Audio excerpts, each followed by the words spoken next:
காஷ்மீரில் பாஜக மற்றும் மக்கள் ஜனநாயக கூட்டணி அரசு பதவியேற்பு. முப்தி முகமது சையத் முதலமைச்சராக பதவியேற்றார்.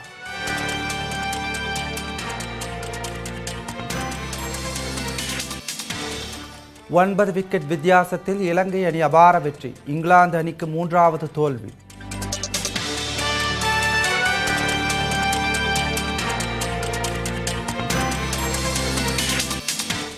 உலகக்கோப்பை கிரிக்கெட் போட்டியில் பாகிஸ்தான் அணிக்கு முதல் வெற்றி. ஜிம்பாப்வே அணியை போராடி வீழ்த்தியது.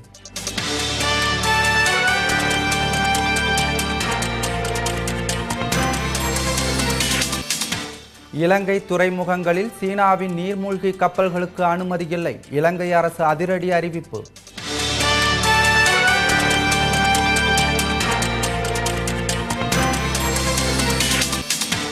சமூக தளத்திலிருந்து விலகிச் செல்கிறார் அண்ணா ஹசாரே. மத்திய இணையமைச்சர் வி.கே. சிங் விமர்சனம்.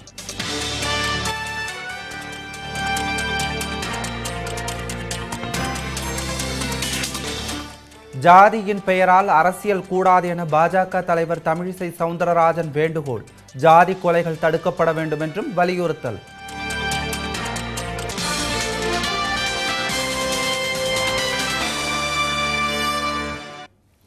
வணக்கம். செய்திகள் வாசிப்பது பத்மினி பிரகாஷ். இனி விரிவான செய்திகளை காணலாம். காஷ்மீர் மாநிலத்தில் பாரதிய ஜனதா மற்றும் மக்கள் ஜனநாயக கட்சி கூட்டணி அரசு இன்று பதவியேற்றது.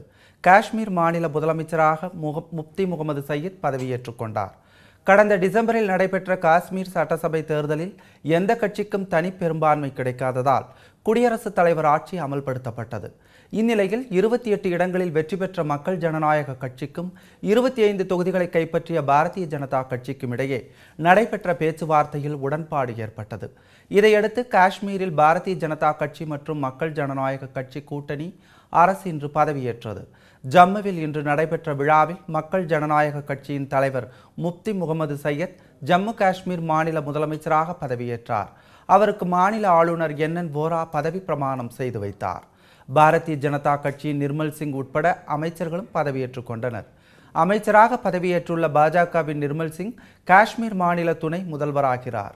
பதவியேற்பு விழாவில் பிரதமர் நரேந்திர மோடி, பாஜக தேசிய தலைவர் அமித்ஷா, பாஜக மூத்த தலைவர் அத்வானி, மத்திய உள்துறை அமைச்சர் ராஜ்நாத் சிங் உள்ளிட்ட முக்கிய தலைவர்கள் கலந்து கொண்டனர். பாரதிய ஜனதா கட்சி காஷ்மீர் மாநிலத்தில் ஆட்சியில் பங்கேற்பது இதுவே முதன்முறையாகும்.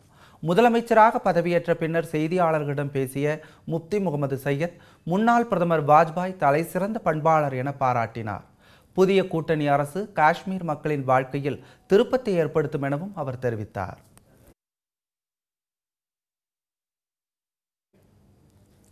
ஒன்பது விக்கெட் வித்தியாசத்தில் இங்கிலாந்தை வீழ்த்தி இலங்கை அணி அபார வெற்றி பெற்றது. இலங்கை வீரர்கள் திரிமன்னே, சங்ககரா ஆகிய இருவரும் சதம் விளாசினர். வெலிங்டன் நகரில் இன்று தொடங்கிய உலகக்கோப்பை கிரிக்கெட் லீக் போட்டியில் டாஸை வென்ற இங்கிலாந்து அணி பேட்டிங்கை தேர்வு செய்தது. தொடக்கத்தில் இங்கிலாந்து அணி வீரர்கள் நிதானமாக ஆடி வந்தனர். மொயின் அலி 45 பந்துகளை சந்தித்து வெறும் 15 ரன் மட்டுமே சேர்த்து அவுட் ஆனார். அவரை தொடர்ந்து களமிறங்கிய பேலன்ஸ் 6 ரன்களில் தில்சன் வீசிய பந்தில் அவுட் ஆகி வெளியேறினார். பின்னர் வந்த டெய்லரும் ரூட்டும் ஜோடி சேர்ந்து அபாரமாக விளையாடினர். டெய்லர் எதிர்பாராத விதமாக 45.3வது ஓவரில் மலிங்காவின் பந்து வீச்சில் 25 ரன்கள் மட்டுமே எடுத்து விக்கெட்டை பறிகொடுத்தார். ஜோய் ரூட் அதிரடியாக ஆடி 108 பந்துகளை சந்தித்து 121 ரன்களை குவித்தார். இதையடுத்து இங்கிலாந்து 6 விக்கெட் இழப்புக்கு 309 ரன்களை குவித்தது.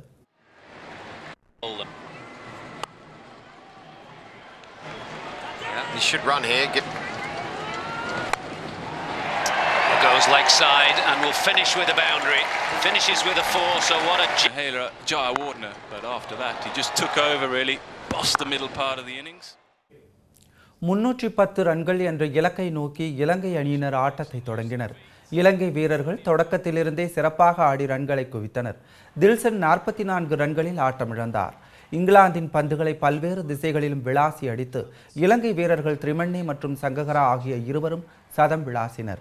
திரிமன்னே 13 பவுண்டரிகள் மற்றும் 2 சிக்ஸருடன் 139 ரன்கள் எடுத்தார்.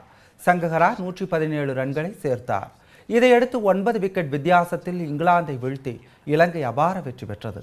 இது இங்கிலாந்துக்கு 3வது தோல்வியாகும். This time and put down. I think first slip was put off by Butler. think it's too short for batsmen, too short. உலகக்கோப்பை கிரிக்கெட் போட்டியில் ஜிம்பாப்வே அணியுடன் மோதிய பாகிஸ்தான் அணி கடுமையாக போராடி அந்த அணியை வீழ்த்தியது. பாகிஸ்தான் அணி ஏற்கனவே நடைபெற்ற போட்டிகளில் இந்தியாவிடமும் மேற்கிந்திய தீவுகள் அணியுடனும் மோசமான முறையில் தோல்வியடைந்ததால் கடும் விமர்சனங்களை சந்தித்தது. இந்நிலையில் அந்த அணி தனது 3வது லீக் போட்டியில் வெற்றி பெற வேண்டிய கட்டாயத்துடன் ஜிம்பாப்வே அணியுடன் மோதியது. டாஸ் வென்று முதலில் பேட் செய்த பாகிஸ்தான் அணிக்கு தொடக்கம் சரியாக அமையவில்லை. தொடக்க வீரர்களான நசீர் ஜாம்ஷெட் 1 ரன்னிலும் அகமது ஷெகாத் ரன் எடுக்காமலும் ஆட்டமிழந்ததால் அந்த அணி 4 ரன்களில் 2 விக்கெட்டுகளை பறிகொடுத்தது. அதன் பிறகும் பாகிஸ்தான் வீரர்கள் நிலைத்து நிற்காததால் விக்கெட்டுகள் வரிசையாக சரிந்தன. பெரிதும் எதிர்பார்க்கப்பட்ட அப்ரிடி டக் அவுட் ஆனார். பாகிஸ்தான் கேப்டன் முஸ்பா உல் ஹக் ஓரளவு தாக்குப்பிடித்து 73 ரன்களும் வஹாப் ரியாஸ் ஆட்டமிழக்காமல் 50 ரன்களும் எடுத்ததால் ரன் எண்ணிக்கை கணிசமாக உயர்ந்தது. 50 ஓவர்கள் முடிவில் பாகிஸ்தான் அணி 7 விக்கெட் இழப்புக்கு 235 ரன்கள் எடுத்தது. ये 2 विकेटें पाकिस्तान की जो गिरी हैं, नासिर जमशेद पुल मारते हुए आउट और यहां पे काफी दफा आउट हो चुके हैं अहमद शहजाद. फिर देखिए आगे बॉल 10 ओवर पूरे हुए पावर पर वो 236 ரன்கள் எடுத்தால் வெற்றி பெறலாம் என்ற இலக்குடன் ஆடிய ஜிம்பாப்வே அணிக்கு பாகிஸ்தான் பவுலர்கள் கடும் நெருக்கடி கொடுத்தனர்.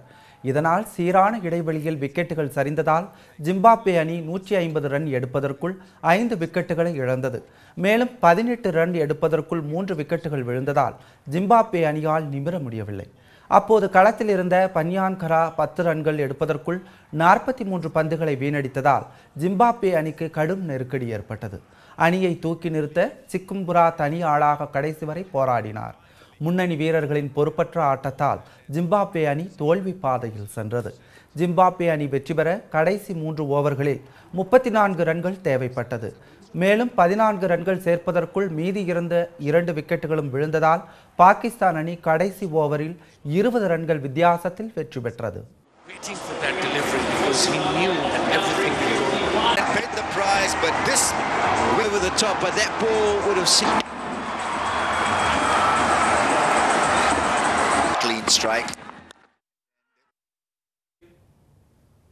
சீனாவின் நீர்மூழ்கி போர்க்கப்பல்களை இனி இலங்கையில் அனுமதிக்க மாட்டோம் என்று இலங்கை வெளியுறவுத்துறை அமைச்சர் மங்கள சமரவீர தெரிவித்துள்ளார். இலங்கையில் ராஜபக்சே அதிபராக இருந்தபோது சீனாவுடன் நெருக்கமான நட்பு கொண்டிருந்தார். சீனாவின் நீர்மூழ்கி கப்பல்கள் அடிக்கடி கொழும்பு துறைமுகத்துக்கு வந்து சென்றன. இதற்கு இந்திய அரசு கடும் எதிர்ப்பு தெரிவித்தது. தேசிய பாதுகாப்பு ஆலோசகர் அஜித் தோவால் இலங்கை சென்று இந்தியாவின் கண்டனத்தை பதிவு செய்தார். இலங்கையில் ஆட்சி மாற்றம் ஏற்பட்டு மைத்ரிபால சிறிசேன புதிய அதிபராக பதவியேற்ற பிறகு இந்தியாவின் நட்பே எங்களுக்கு முக்கியமானது என்று அறிவித்துள்ளார். தனது முதல் வெளிநாட்டு பயணமாக இந்தியாவுக்கு வந்த இலங்கை அதிபர் சிறிசேனா பிரதமர் நரேந்திர மோடியை சந்தித்த போது சீனாவின் நீர்மூழ்கி கப்பல் விவகாரம் பற்றித்தான் இரு தலைவர்களும் பேசினார்கள். இனிமேல் இதுபோல நடந்து கொள்ள மாட்டோம் என சிறிசேனா அப்போது உறுதியளித்தார். இலங்கை அதிபர் சிறிசேனா அடுத்த பயணமாக சீனாவுக்கு செல்வதை ஒட்டி அதற்கான ஏற்பாடுகளை செய்ய இலங்கை வெளியுறவுத்துறை அமைச்சர் மங்கள சமரவீர சீனா சென்றுள்ளார். இலங்கை துறைமுகங்களில் சீனாவின் நீர்மூழ்கி கப்பல்களுக்கு இனி அனுமதி கொடுக்க மாட்டோம் என்று சமரவீர சீனாவிலேயே பகிரங்கமாக அறிவித்துள்ளார். சீன நீர்மூழ்கி போர்க்கப்பல்கள் இலங்கைக்கு வருவதற்கு இந்தியாவைப் போலவே ஜப்பானும் அமெரிக்காவும் கடும் எதிர்ப்பு தெரிவித்ததால் இலங்கை அரசு தனது போக்கை மாற்றிக்கொண்டதாக தெரிகிறது. சீனாவுக்கும் ஜப்பானுக்கும் இடையே நல்லுறவு இல்லாத நிலையில் ஜப்பான் அதிபர் இலங்கையில் சுற்றுப்பயணம் செய்தபோது சீனாவின் நீர்மூழ்கி போர்க்கப்பல்கள் கொழும்பு துறைமுகத்தில் தங்கிச் சென்றதால் ஜப்பான் கடும் அதிர்ச்சி அடைந்தது. இந்திய பெருங்கடலில் சீனாவின் ஆதிக்கம் அமெரிக்காவையும் எரிச்சலடைய செய்துள்ளது.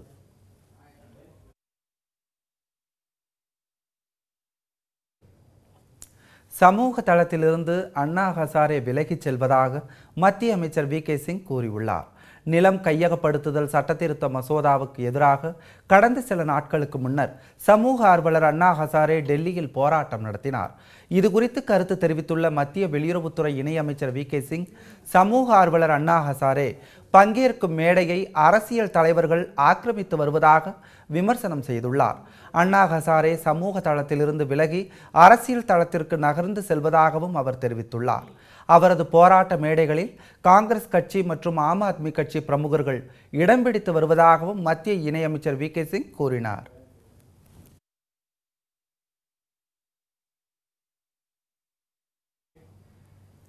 திராவிட கட்சிகளுக்கு மாற்று சக்தியாக தமிழகத்தில் பாஜக உருவெடுத்து வருவதாகவும் 2016 நடைபெறவுள்ள தமிழக சட்டப்பேரவை தேர்தலில் பாஜக இடம்பெற்றுள்ள கூட்டணியே வெற்றி பெறும் என்று அக்கட்சியின் தமிழக தலைவர் தமிழிசை சவுந்தரராஜன் கூறினார். மேலும் ஜாதி கொலைகள் தடுக்கப்பட வேண்டும் என்றும் ஜாதியின் பெயரால் அரசியல் கூடாது என்றும் அவர் தெரிவித்தார். நெல்லையில் செய்தியாளர்களை சந்தித்த போது அவர் இதனை தெரிவித்தார். பாரதிய ஜனதா மிகச் சிறப்பாக வளர்ந்து கொண்டிருக்கிறது. இன்னும் சொல்ல போனால் தமிழகத்தில் ஒரு மாற்று சக்தியாக எந்த கட்சி உருவெடுத்து வருகிறது என்றால் அது பாரதிய ஜனதா கட்சி தான். ஏனென்றால் தேர்தல் களமாக இருந்தால் கூட திராவிட கட்சிகளுக்கு மாற்றாக களத்தில் நின்று போராடக்கூடிய ஒரு கட்சி பாரதிய ஜனதா கட்சி தான். 2016 தமிழக பாரதிய ஜனதா கட்சி எந்த கூட்டணியில் இருக்கிறதோ அந்த கூட்டணி தான் சட்டமன்ற தேர்தலிலும் வெற்றி பெறும் என்ற சூழ்நிலை இப்பொழுது நிலவிக் கொண்டிருக்கிறது. ஜாதியை வைத்து அதிகமான கட்சிகள் பெருகியும் வருகிறது தமிழகத்தில். ஆக தமிழகத்தில் தமிழக நலன் கருதி கட்சிகள் இருக்கணுமே தவிர ஜாதியை வைத்து மட்டுமே அரசியல் செய்வதும் ஜாதி வேற்றுமைகளை தூண்டிவிட்டு அதன் மூலம் அதை ஒரு வாக்கு வங்கியாக மாற்றும் அரசியலுக்கு ஒரு முற்றுப்புள்ளி வைக்க வேண்டும். மத்திய வெளியுறவுத்துறை அமைச்சர் சுஷ்மா ஸ்வராஜ் 2 நாள் பயணமாக வரும் வெள்ளிக்கிழமை இலங்கைக்கு செல்கிறார். இலங்கை அதிபர் மைத்ரிபால சிறிசேனாவின் அழைப்பை ஏற்று பிரதமர் நரேந்திர மோடி வரும் 13ஆம் தேதி இலங்கைக்கு செல்கிறார். அப்போது உள்நாட்டு போரால் பெரிதும் பாதிக்கப்பட்ட இலங்கையின் வடக்கு மாகாண பகுதிகளுக்கு செல்ல பிரதமர் மோடி திட்டமிட்டுள்ளார். தமிழர்கள் அதிகமாக வசிக்கும் யாழ்ப்பாணம், கண்டி, திரிகோணமலை, அனுராதபுரம் ஆகிய இடங்களுக்கும் மோடி செல்கிறார். பிரதமர் மோடியின் பயணத்துக்கு முன்னதாக வெளியுறவுத்துறை அமைச்சர் சுஷ்மா ஸ்வராஜ் வரும் 6ஆம் தேதி இலங்கை செல்கிறார். தனது பயணத்தின் போது அவர் இலங்கை பிரதமர் ரணில் விக்ரமசிங்கேவை சந்தித்து பேசுகிறார். இலங்கையின் வெளியுறவு அமைச்சர் மங்கள சமரவீரவையும் அவர் சந்திக்கிறார். இலங்கையில் 2 நாட்கள் தங்கியிருக்கும் சுஷ்மா ஸ்வராஜ் இலங்கை பிரதமர் சிறிசேனாவையும் சந்திப்பார் என்று எதிர்பார்க்கப்படுகிறது.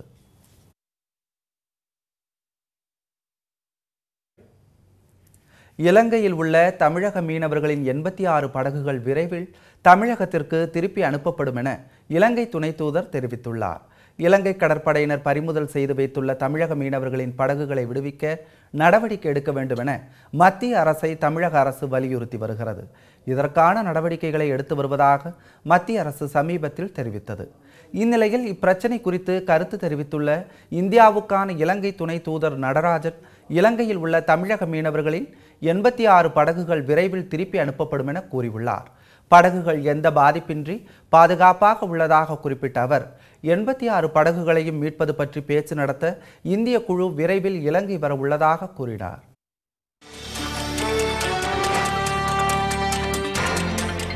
இந்திய கம்யூனிஸ்ட் கட்சியின் தமிழ் மாநில செயலாளராக முத்தரசன் தேர்வு மாநில மாநாட்டில் தேர்ந்தெடுக்கப்பட்டார். மின்கம்பத்தில் ஏறிய மனநோயாளி உயிருடன் மீட்பு, தீயணைப்பு வீரர்கள் லாபகமாக மீட்டனர். விவரம் விளம்பர இடைவேளைக்கு பிறகு.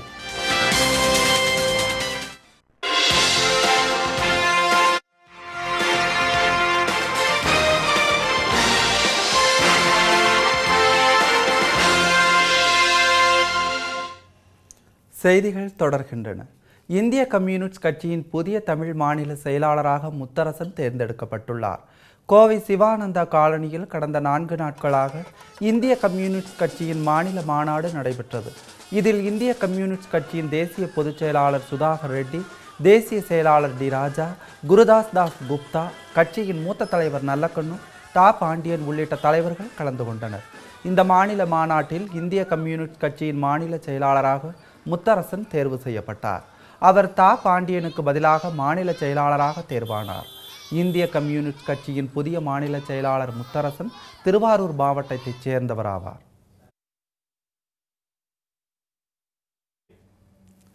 நெல்லை ரயில்வே மேம்பாலத்தை புதுப்பிக்கும் பணிகள் தொடங்கப்பட்டுள்ளதாக மதுரை கோட்ட ரயில்வே மேலாளர் கூறினார். மீனாட்சிபுரம் பகுதியில் தாமிரபரணி ஆற்றின் குறுக்கே 90 ஆண்டுகள் பழமையான ரயில்வே மேம்பாலம் உள்ளது. அப்பாலம் சுமார் 10 கோடி ரூபாய் மதிப்பீட்டில் புதுப்பிக்கப்படுகிறது. இப்பணிகளை நேரில் பார்வையிட்ட மதுரை கோட்ட மேலாளர் RPV பாபு செய்தியாளர்களை சந்தித்தார். அப்போது 17 வாரங்கள் நடக்கும் இப்பணிகள் ஞாயிற்றுக்கிழமைகளில் மட்டும் நடைபெறும் என்றும் அன்றைய தினங்களில் காலை 10 மணி முதல் மாலை 4 மணி வரையிலான ரயில் சேவை வழித்தடத்தில் நிறுத்தப்படும் என்றும் தெரிவித்தார். இதனால் நெல்லை திருச்செந்தூர் மற்றும் நெல்லை நாகர்கோவில் இடையிலான பயணிகள் ரயில் சேவை முற்றிலும் நிறுத்தப்பட்டுள்ளது. தற்போது பாலத்தை புதுப்பிக்கும் பணிகள் முழுவீச்சில் நடைபெற்று வருகிறது. If such a bridge is to be built afresh, it would have cost maybe 100 crores or more. But with just 10 crores, we are able to, because the pairs are strong, so we don't want to waste our public money. So we are going for modification. மின்கம்பத்தில் ஏறிய மனநோயாளியை தீயணைப்பு துறையினர் லாவகமாக மீட்ட சம்பவம் திருவண்ணாமலையில் பரபரப்பை ஏற்படுத்தியது. மணம்பூண்டியைச் சேர்ந்தவர் பாபு. மனநலம் பாதிக்கப்பட்ட அவரை நேற்றிரவு அண்ணாமலையார் கோவில் வளாகத்தில் இருந்து போலீசார் விரட்டியதாக கூறப்படுகிறது. இதனால் ஆத்திரமடைந்த மனநோயாளி திருவள்ளூர் சிலை அருகே உள்ள மின்கம்பத்தில் ஏறி கூச்சலிட்டுள்ளார். இதுகுறித்து அப்பகுதி மக்கள் மின்வாரிய அலுவலகத்திற்கு தகவல் அளித்தனர். தகவலின் பேரில் மின்சாரம் துண்டிக்கப்பட்டது. சம்பவ இடத்திற்கு வந்த காவல்துறை மற்றும் தீயணைப்பு துறையினர் நீண்ட நேர போராட்டத்திற்கு பிறகு மனநோயாளியை கீழே இறக்கினர். இச்சம்பவத்தால் அப்பகுதியில் சிறிது நேரம் பரபரப்பு நிலவியது.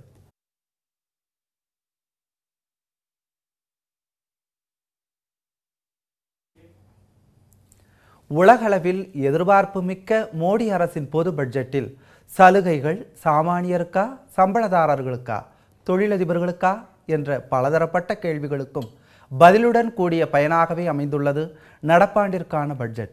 அதை பற்றிய ஒரு சிறப்பு கண்ணோட்டத்தை தற்போது காணலாம். நிதி அறிக்கையும் நிலையான வளர்ச்சியும்.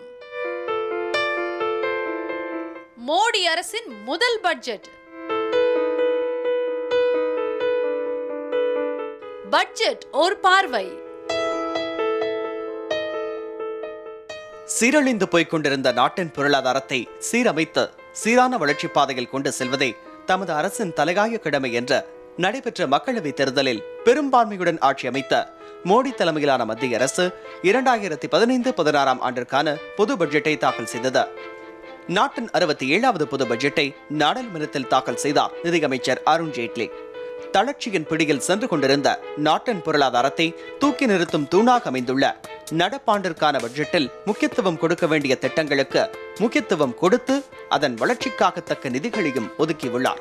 நீண்டகால வளர்ச்சியை கருத்தில் கொண்ட பல்வேறு திட்டங்கள், சலுகைகள் என்ற பொருளாதார வளர்ச்சியின் நம்பகத்தன்மையை உயர்த்தும் விதமாக சுத்தம், சுகாதாரம், கல்வி, வேலைவாய்ப்பு, விவசாயம் என்ற சாமானியனுக்கும் சலுகை, அனைவரையும் உள்ளடக்கிய சமூக பாதுகாப்பு, நிர்பயா திட்டத்திற்கு கூடுதல் நிதி என்ற பல்வேறு தொலைநோக்கு பார்வையுடன் உருவாக்கப்பட்டுள்ளது நடப்பாண்டிற்கான பொது பட்ஜெட்.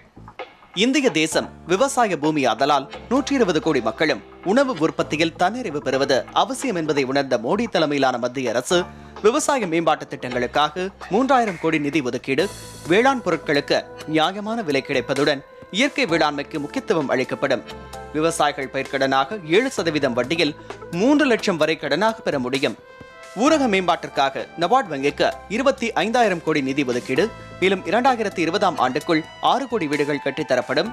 2000 குடியிருப்புகளுக்கு சாலை இணைப்பு, 20,000 கிராம மக்களுக்கு மின்சார வசதி.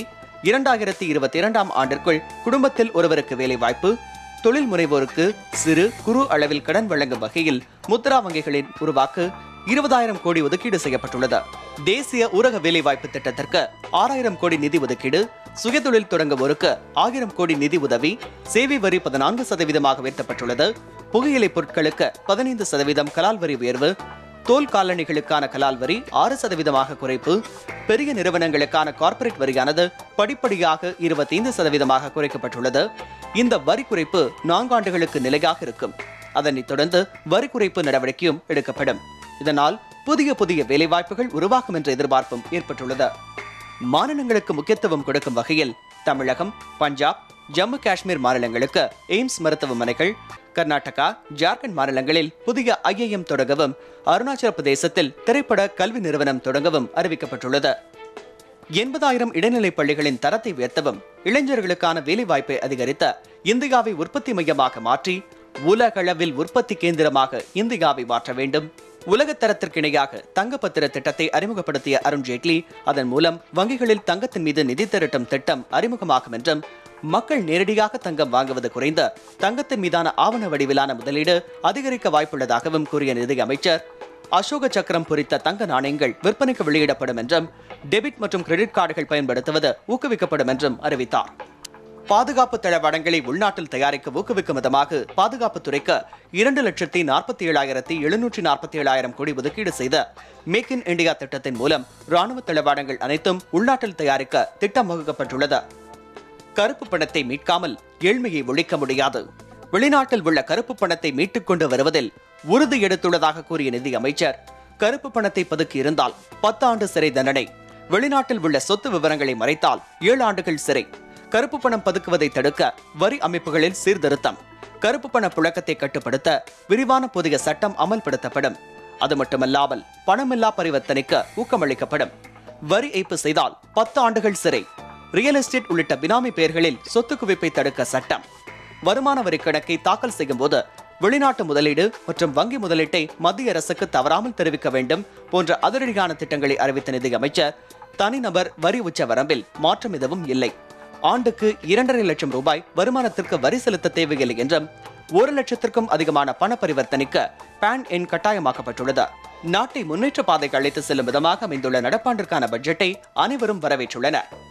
வளர்ச்சியின் பயன்களை சாமானியனும் பெற வேண்டும் என்பதே தமது அரசின் முக்கிய நோக்கம் என்று சாகும் தருவாயில் இருந்த இந்திய பொருளாதாரத்தை காப்பாற்றும் சஞ்சீவனி மருந்தாக இருந்த இந்திய பொருளாதாரம் இனி வரும் காலங்களில் வளர்ச்சியால் விருந்தளிக்கும் என்பதில் வியப்பொன்றுமில்லை. லோட்டஸ் செய்திகளுக்காக நாகேஸ்வரி சவுந்தரராஜன். இத்துடன் இந்த செய்தி தொகுப்பு நிறைவடைந்தது. உண்மை செய்திகளை உடனுக்குடன் தெரிந்து கொள்ள லோட்டஸ் நியூஸுடன் இணைந்திருங்கள். உண்மை மலரட்டும். வணக்கம்.